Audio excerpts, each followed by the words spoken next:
But here's where his gills connect, right along the bottom jaw here. You're going to follow that up to the base and just kind of pinch that free. Break them off of there. And there we have it. That comes free just like that. So now you got these detached. We're going to be taking the gills and all the guts along with it, just like we did the first one. You start down here at the vent hole. Just poke right through there. You don't want to go too deep because you don't want to puncture the guts, but you want to get through the belly meat. So just about 1/2 of an inch, just the tip of your fillet knife. You cut through all this stuff, get it up through here, bring it all the way up to the gill plate. There we go. We'll make sure that's all opened up and he's completely free. That's where we're going to pull our guts out from. So you reach your thumb in through this hole here. It gives you a good grip to free the gills from the top of his mouth, the top of the jaw there. So get your finger in between there. And you're going to pry them free. Sometimes you got to reach around behind, about like that. All right. Now you're going to pull everything, all these gills and everything, out and away from the fish, trying not to break its neck in the process. And you want to get these two bottom fins on both sides. You want them to come right along with it all, so you kind of just grab everything as you go. And that should pull right free from the flesh. And then we have our guts come right out along with it. You open them up. Make sure everything's cleaned out as far as intestines in there. And all we have left is that dark vein again. It's kind of like peeling shrimp. Push your finger in there and bleed the fish down into your bucket. There comes a lot of gunk and yuck out of there, so clear all that out. Hit it again once more, run the thumb down there, clean all that stuff out. We're gonna rinse them really, really well once we get them inside. This excess stuff out of there, here we go. And there you have it. Once we get this all cleaned up, it's ready to brine for a little while, and we're gonna have some delicious trout fillets out of these guys. Great catch today.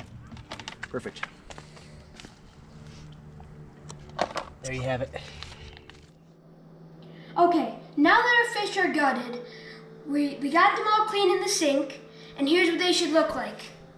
You've got no blood, all just nice fillet. And what we're gonna be doing today is we're gonna be cleaning them up with the paper towel, getting them all dry, and we're gonna be putting them in wax paper and sticking them in the fridge because we're gonna be cooking them tomorrow. Then we're gonna be getting the brine ready also for tomorrow because we're gonna be sticking it in the smoker.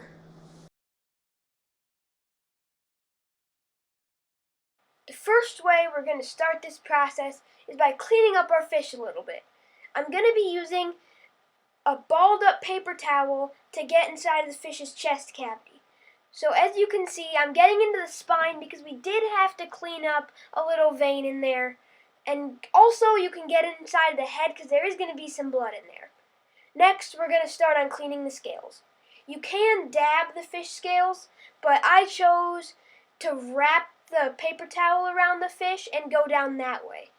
You want your fish to be as dry as possible because when it's wet, it can get mushy and that won't leave the greatest taste in your mouth.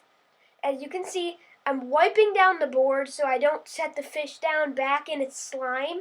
So I flipped it over and now it's time to get the second side. Again, I'm just dabbing it down. We want to get our fish as well as we can because we don't want it to be wet. So I'm just going to keep going around, and I'm almost done. And now, I've got my fish all dry, and it's going to be ready for the next step. To get the fish ready for the fridge, you will need some wax paper to put them on. You will put your fish on the paper and start rolling them down, but you got to be sure to fold the edges once you start rolling because you don't want your fish sliding out at the end. You will also need a cookie tray handy for putting the fish on once you're done, so you can then pop them in the fridge overnight. So as you can see, I'm just rolling them down, and I'm going to put them on my cookie tray. I folded the edges so they don't end up falling out of the edge when I don't want them to. I'll then start with the next fish, put him on the wax paper, start rolling him down. When I got him on, I can start rolling him down the paper.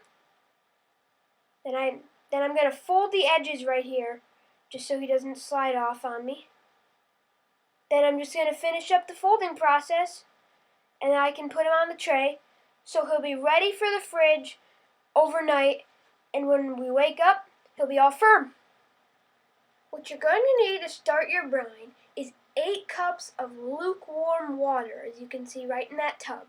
You're going to need half a cup of white sugar and a 1/4 cup of brown sugar you can see in that little bowl, 3/4 cups of salt, 2 to 3 tablespoons of honey, and then you're going to need a whisk in the end just to bring it all together. So first, you're going to start with the salt, and you're just going to try to evenly pour it around the bowl like so.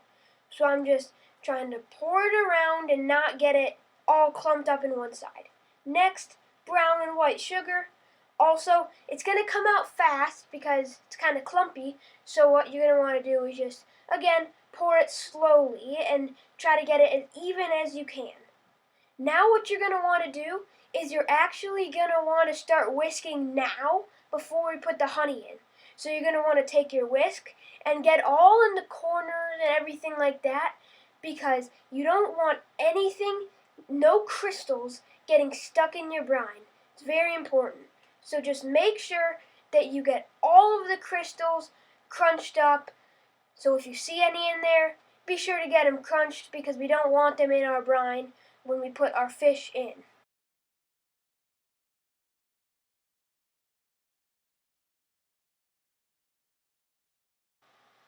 Now that our brine is mixed well, it's time to add the honey.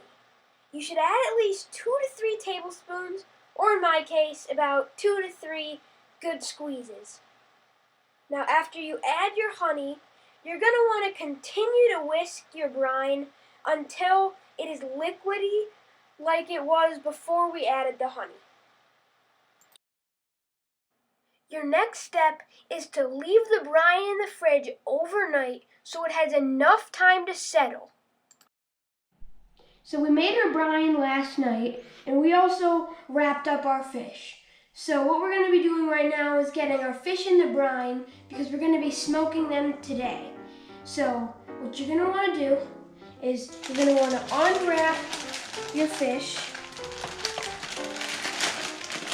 like so. And then you're going to want to pick them up, and at least what you want is for the fish's meat, what you're going to be eating, to be in the brine. So you kind of need to press it in there a little bit, like that. Then I'm going to grab my second fish. I'm going to grab it out.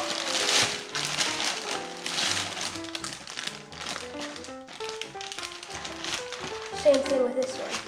Pick it up, and we're going to put it right back in the brine.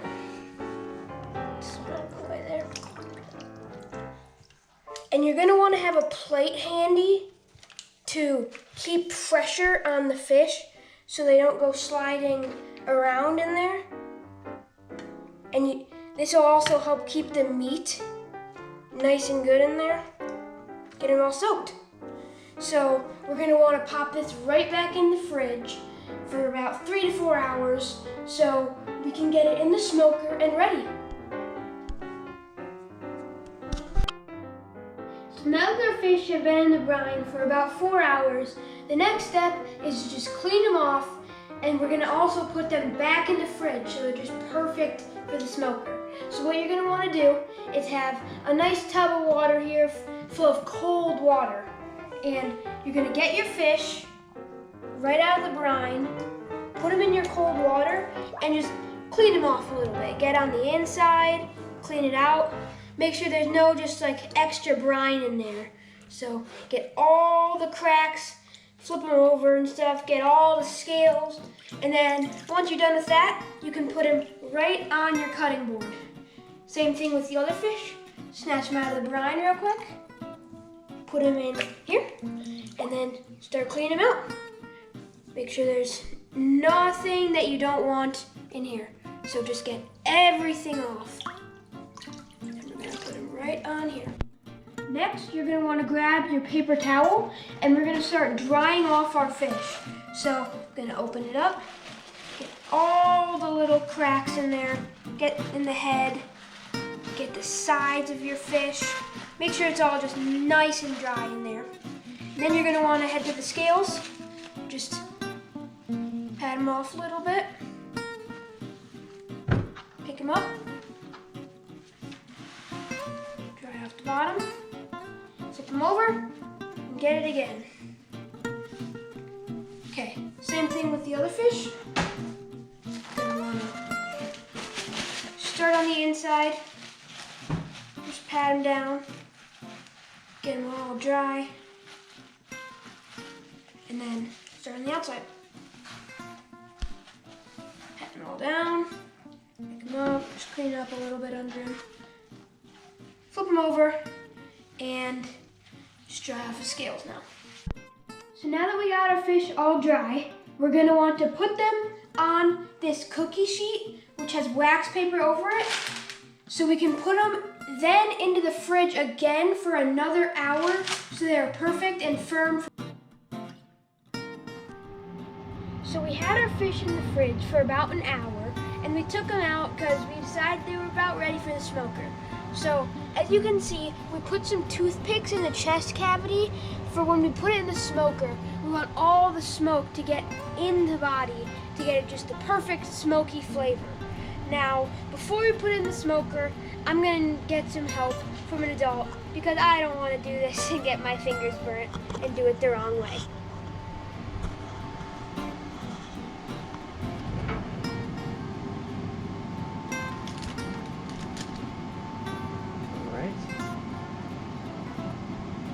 One.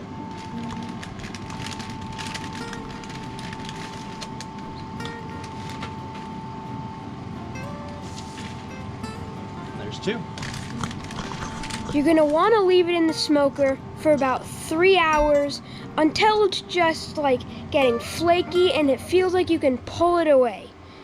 You're going to wanna leave your fish in the smoker at about 190 degrees for 3.5 hours to give your fish the perfect smoky flavor.